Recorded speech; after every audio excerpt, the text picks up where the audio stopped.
The Academy orbited a dead star, nestled inside a hollowed-out asteroid laced with alloy bones and artificial gravity. From the outside, it looked like a relic drifting in silence. On the inside, it pulsed with life, row after row of cadets from across the galaxy, sharpening themselves into the weapons of tomorrow. The Stellar Legionary Elite Corps, or SLEC, did not exist on any public record, nor did its graduates. It was where the best came to become monsters in the name of peace, and Cadet Illyra Wren was an anomaly among them. She stood at attention, the only human in the room of 83. Her standard-issue suit looked like it fit too tightly across her frame, as if it had been designed for someone broader, taller, heavier. Her dark hair was pulled back in a precise braid, though sweat had already started to loosen strands. She didn't flinch under the glares, some curious, most disdainful. To her left towered a reptilian with plated skin and golden eyes that never blinked. Its mouth twitched every time it looked at her. To her right, a floating crystalline being hovered inches off the floor, its body fractalizing and reforming like a living prism. The alien cadets each carried their own stories of bloodlines, battles, legacies. Illyra carried silence. "You are standing in the crucible that will burn away the unworthy," boomed a voice from above. Commander Shiru, a massive figure with armor fused into his exoskeleton, strode into view. His voice was always just shy of a roar. 3 cycles from now, some of you will not be here. Some of you will have quit. Some of you will have died. We do not mourn the weak. We only remember the victorious. He walked the line slowly, pausing in front of Illyra. "A human," he said, spitting the word with careful disdain. "Your kind begs for peace while hiding behind trade agreements and artificial ethics. What do you think you will find here, Cadet Wren?" Illyra met his gaze. "Limits, sir. I plan to break them." A few quiet scoffs passed through the line. The reptilian to her left clicked its tongue, the sound sharp and amused.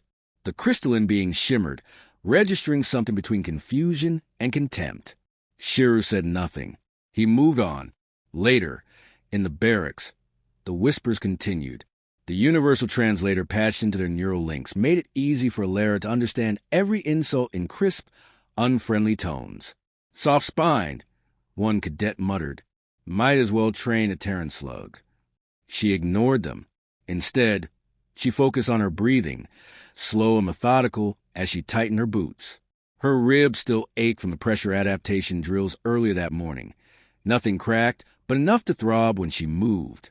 She welcomed it. Pain was familiar. Pain was proof she hadn't gone numb. A bump made across the aisle. An avian-like creature with feathers that shimmered silver under the lighting watched her. "You don't talk much," it said. Its beak clicked lightly. "Most who don't talk usually crack first." "I'm not here to entertain you," Illyra replied. "No, but you are here to prove something." The cadet tilted its head, and that tended to go poorly. She didn't respond. The truth was too complicated for words.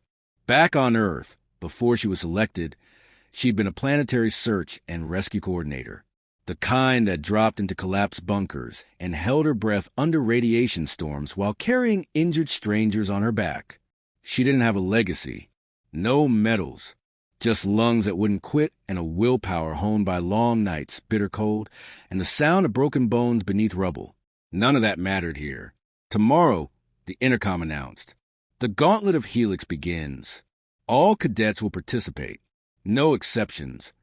Illyra looked up, her breath still for a moment. The Gauntlet was legend, an obstacle course laid across multiple gravitational fields, each zone deadlier than the last. It was the rite of passage all cadets feared and fantasized about. The fact that it was being administered so early in training meant one thing. The instructors were weeding out the dead weight.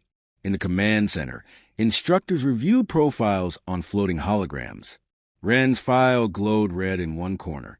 "Physiology inadequate for Tier 4 conditions," said one analyst. "She won't make it past Zone 2, said another. "She shouldn't have been admitted at all." Commander Shiru said nothing for a long moment. He stared at her profile, heart rate logs, stress markers, pain tolerance thresholds. "She'll either surprise us," he said finally, "or she'll die. Either way, we'll have our answer." In her quarters, Illyra stared at the ceiling. She replayed the drills in her head, memorized every phase of the gauntlet she'd studied. She'd requested those files weeks ago. Most cadets hadn't even bothered to look at them. The arrogant never prepared for the impossible. The next morning, the corridor to the gauntlet was silent. Metal walls shimmered with blue light as cadets lined up in their squads. Ilara stood alone, helmet in hand. The instructors eyed her like a condemned inmate. Some looked amused. A few, one or two, almost concerned. One instructor stepped forward. She was human, older, eyes sharp. "You don't have to do this," she said under her breath. "There's no shame in stepping down. They'll still let you transfer out." "I didn't come this far to transfer," Ilara said. The instructor's jaw tightened. She nodded once and stepped back. "Begin." The doors opened. They surged forward, swallowed by heat, light, noise. Gravity shifted violently, hurling cadets against steel barriers. Ilara rolled with a force, timing her momentum with precision. A larger cadet slammed into a wall and didn't get back up. Medical drones descended silently, whisking the body away. In the second zone, she faced high-pressure vacuum pulls and magnetic destabilizers. One wrong step, and she'd lose a limb to the torque. A crystalline cadet misjudged a leap and shattered midair. Ilara kept moving. Then came the third zone, low gravity, melee combat. The reptilian cadet from earlier was waiting. It grinned when it saw her. "Time to go home, human." She didn't respond. The match started. Ilara ducked the first swipe, jabbed under its arm, rolled to the side. The creature laughed, swiped again, and caught her in the ribs. She felt it crack. White-hot pain ripped through her chest. She stumbled, fell to one knee. Her lungs seized. The cadet loomed over her, claws raised. But she didn't stay down. She launched upward, using the gravity lag to her advantage, and slammed her elbow into the alien's throat. It staggered. She pivoted, kicked its knee, twisted, and brought it to the ground with a scream. "Match complete," the system chimed. "Proceed." Ilara limped away. Blood soaked into her undersuit. Every breath felt like fire. Her vision wavered. The others passed her quickly, glancing back in disbelief. She was injured. She should have called for evac. Instead, she kept walking.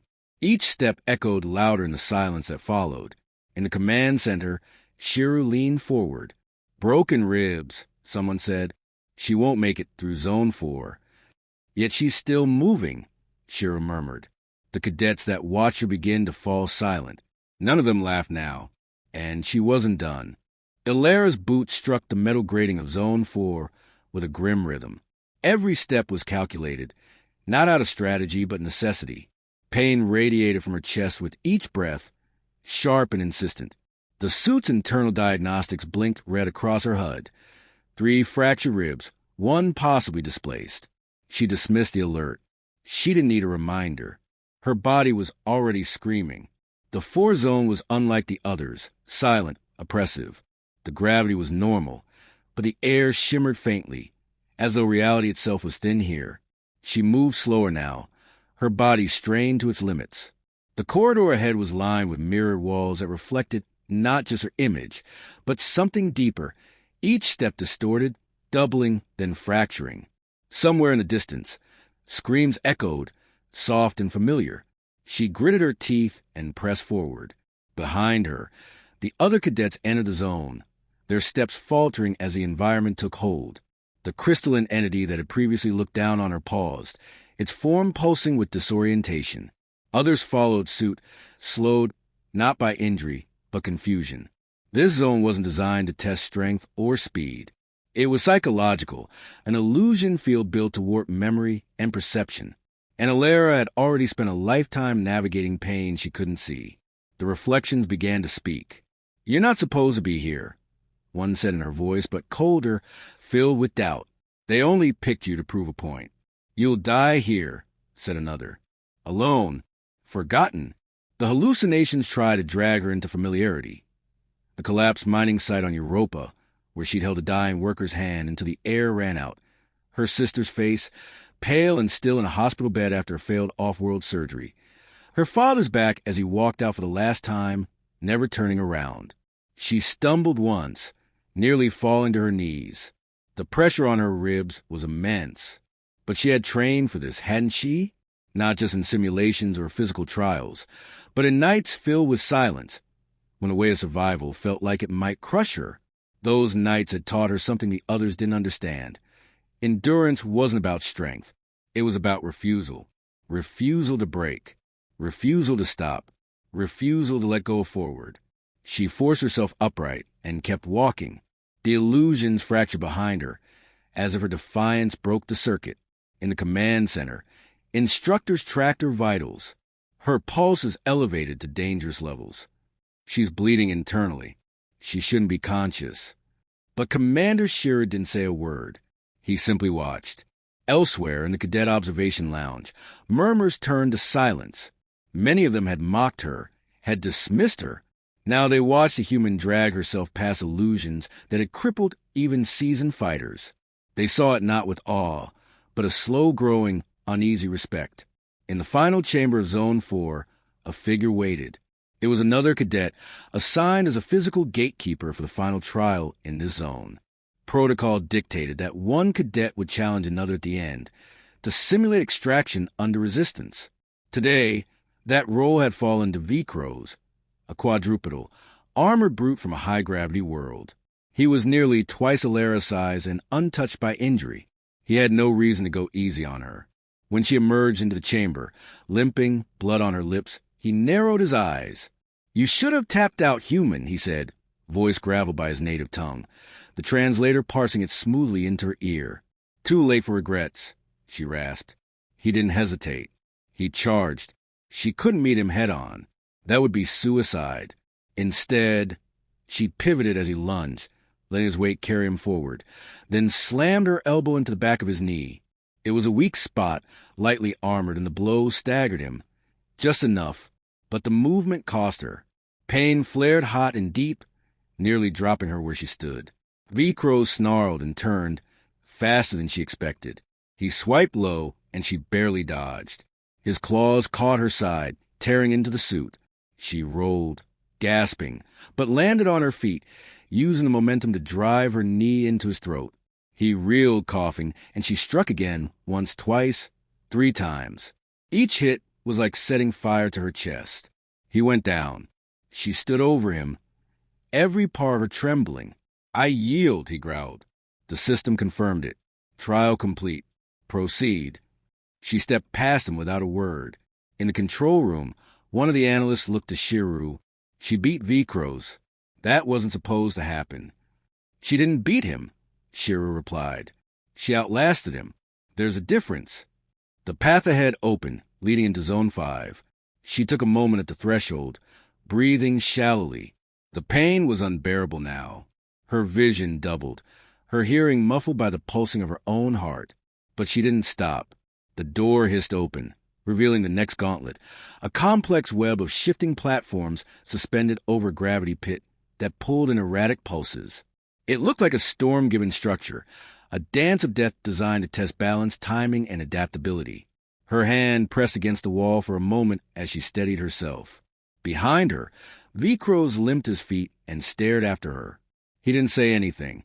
He didn't need to. The look in his eyes said it all. Shock, and something dangerously close to admiration. The remaining cadets began to whisper. The human wasn't just surviving. She was enduring. And the gauntlet wasn't over. Alara stepped into Zone 5 with trembling legs and a clenched jaw. Her suit's internal systems hummed quietly, trying to compensate for her deteriorating condition. But there was only so much nanofiber and synthetic compression could do. Blood slowly soaked into the padded fabric beneath her arm, a vivid reminder that her body was fraying at the edges. But her eyes, fierce and unwavering, remained locked on the obstacle ahead, a field of platforms, suspended by anti-grav pulses and shifting in random patterns, forming and reforming over a deep chasm that pulsed with destabilized energy. A single misstep here wouldn't just mean failure. It meant death, or worse, disqualification. And she had come too far for either. Across the chamber, a new group of cadets watched. The evaluation team rotated out observers from every species enrolled in the Intergalactic Coalition Academy, but the ones here now were some of the most physically gifted, long-limbed direct warriors with spring-loaded joints, Kethri runners with skin that could magnetize to almost any surface. Their expressions ranged from skepticism to something bordering on reverence. The human was not what they had expected. At the start platform, Ilera paused. Her mind mapped the movement of each platform, the rhythm in their chaos. There was a pattern. There always was. She didn't have the speed of a Jarek or the flexibility of a Kethri, but she had a tactical mind honed in the deadly machinery of hardship and pain. She had learned, made her decisions faster. She moved.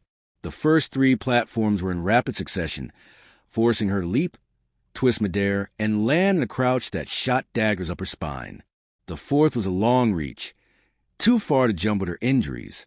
She dropped to a lower tier instead, catching a narrow ledge with the tips of her fingers. Her breath hitched as the jolt forced another rib to shift, the bone scraping against muscle. She screamed internally, but not a sound escaped her lips. Swinging up and over, she ascended again, this time slower, each motion calculated. She couldn't afford to fall. But she wasn't the only one navigating the course. Halfway through, the shimmer of another cadet's suit caught her eye. It was Thalen, tall, sleek, genetically designed for terrain adaptability. His scaled skin glistened in the artificial light, and he moved like liquid across the platforms. But as he neared her, he hesitated, not out of fear or confusion, but something more complicated. He had mocked her once, early in the program, calling her soft-world and flesh-bound. Now, he hesitated not because she was weak, but because she was still there. Their eyes locked as they crossed adjacent platforms. He offered a silent nod, nothing more. It was small, but it shifted something in her chest. Not pride, not acceptance, recognition. She launched forward again, using a platform's momentum to hurl herself upward. Her landing was hard, jarring, but she didn't stop. Each move became a conversation between mind and muscle, a negotiation between agony and will. Behind her, a Jarek cadet stumbled and fell. The safety net caught him before the abyss did, but the disqualification siren echoed sharp and final. 1 down. Ilera kept going. Her arms burned. Her ribs felt like shrapnel. But with each movement, she came closer to the final span. A gap nearly 2 meters wide, with no aid, no assist. The final test. She stared at it for a heartbeat, recalculating the angle, measuring her body's reserves. Her legs didn't have the power left for a full jump. Her arms were weak. But her mind, sharp as ever, seized on an idea. She stripped off the magnetic seal from her forearm, a fail-safe meant to stabilize movement. Risky. Without it, one slip meant free fall. But the strip was thin, flexible, and if she timed it right, she wrapped it around one of the edge rails on the platform she stood on, securing the end in her grip. Then she ran, fast as her broken body would allow, and vaulted off the edge. The magnetic strip pulled taut, snapping her sideways, and she swung like a pendulum across the void. At the arc's apex, she let go, momentum carrying her in a low arc. She hit the final platform hard, rolled, and lay still. The silence was deafening. Then the platform's confirmation light turned green. Zone 5, complete. In the observation chamber, silence turned to stunned applause. Not wild or riotous, just a slow, building clap of disbelief from those who had begun the day with smirks and ended it with widened eyes. Even the instructors stood taller. One of the senior evaluators looked toward Shiru again. She's not supposed to be standing. She shouldn't have survived Zone 3, let alone this. Shiru's eyes were narrowed, but not out of confusion. He knew what he was witnessing. She's not surviving. She's learning.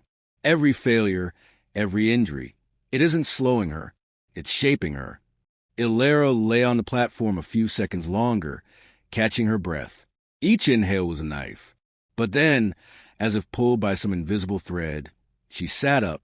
Her face was pale, sweat-drenched, streaked with grime. And yet her eyes were alive. She stood. Behind her, the platform retracted, leaving her alone in a narrow corridor. She limped forward, each step a rebellion against everything her body demanded. She passed a reflection chamber, where monitors displayed her vitals. The system tried once more to trigger an override. Her heart rate was in the red zone. Internal bleeding, nerve fatigue, microfractures in her femur. Still she walked, and then the corridor opened, revealing the final zone. Unlike the others, this one didn't immediately reveal its threat. It looked like a simulation chamber, filled with projections, memories, recreations, faces from her past. A psychological forge. It was designed not to break the body, but to dismantle the soul. As she stepped inside, a familiar voice echoed around her, her sister's voice. "Illyra, you could have stayed. You didn't have to leave us." It was a memory from before the Europa incident, before the void of ambition and guilt had cracked open between them. Illyra stood still, her fists clenched. The program knew her. It knew exactly where to cut. The memory faded, replaced by another, her father drunk, angry, telling her she'd never amount to anything if she left Earth, that she'd always be just another failure from the edge of the system. She blinked hard, not because it hurt, but because it didn't anymore. These weren't ghosts. They were scars, and scars meant healing. As the illusion surged, a figure appeared ahead, an enemy. Not someone she knew, but one engineered to trigger her deepest fears. A shadowed figure in coalition armor, faceless, towering. It raised a weapon. She didn't run. She didn't hide. She stepped forward. The simulation reacted, increasing aggression, weaponizing sound, memory, light. But Illyra didn't flinch. Her feet were planted, her shoulders squared. The figure lunged. She met it head-on, and as it swung, she dropped beneath the blow and struck upward, a single, powerful strike to its midsection. The simulation flickered, reeling from the impact. "You don't get to define me," she whispered. With one final movement, she tore the weapon from the projection's hand and turned it on the illusion. The figure evaporated. The chamber lights went white. Test complete. She collapsed to her knees, breathing ragged, but she had made it. From beginning to end, against physical odds, alien expectation, and the program's cruelest design, she had endured. And the final trial. Illyra awoke to silence, not the sterile, humming quiet of the simulation zones, but the deep, absolute stillness of recovery, an isolation chamber, light muted and scentless, its walls curved like a pod. Her breathing was shallow. Monitors glowed faintly beside her, tracking vitals with mechanical indifference. The pain was dulled, distant, like a memory smothered in gauze. But it was still there, lingering at the edges. She had passed through all the zones. Barely. Her final collapse in the simulation chamber had triggered an automatic extraction. They hadn't even waited for her to crawl out. She had been unconscious for, she didn't know how long. Hours? Days? She turned her head, wincing, and noticed something odd. The door was open. Protocol dictated isolation after a breakdown. Full medical quarantine, observation, psychological clearance. But here the door sat ajar, and beyond it she could hear the murmur of voices. Not concerned, clinical tones, conversational. Curious. Pushing past the ache, Illyra swung her legs off the cot. Her feet touched the cold floor, and a jolt of soreness climbed her spine. Her body protested with every movement, but the defiance that had kept her moving through the gauntlet still simmered beneath her skin. She stepped into the corridor. Down the hall, the briefing room was full, not with medics or evaluators, but cadets. All of them.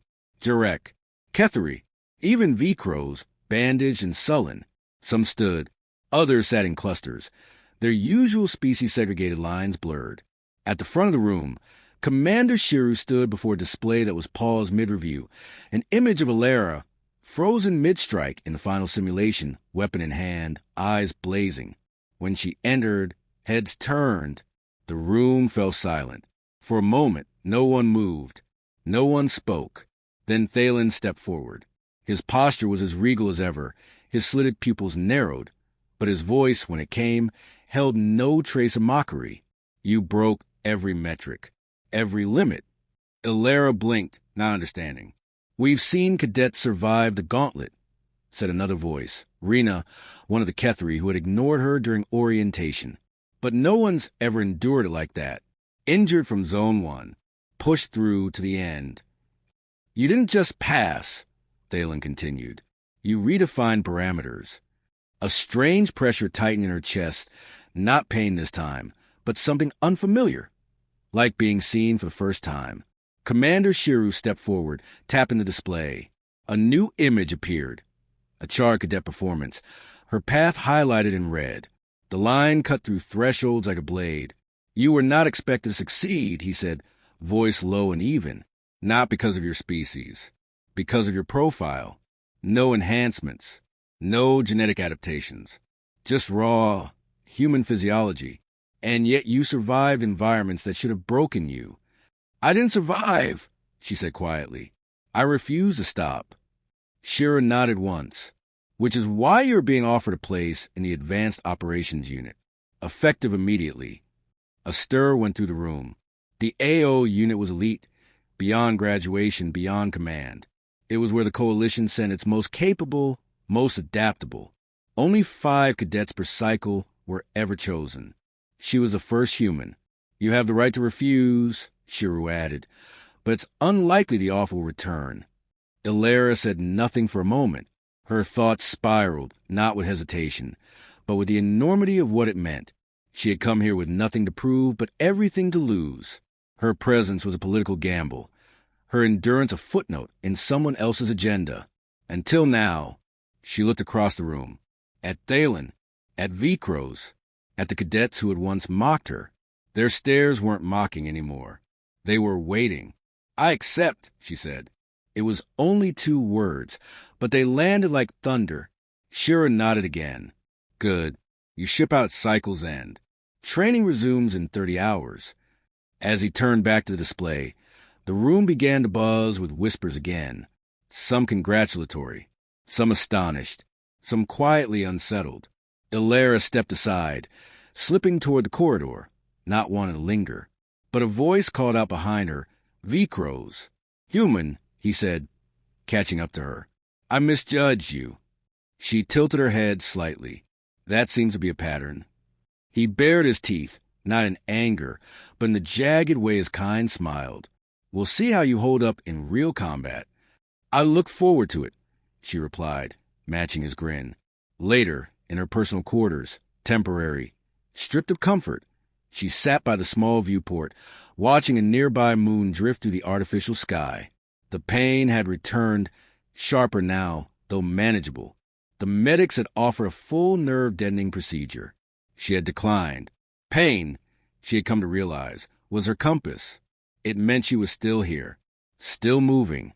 Outside, transports loaded with cargo drifted toward the training vessels. Soon she would be among them, not as a student, but as something else. The mission wasn't over. It was just beginning.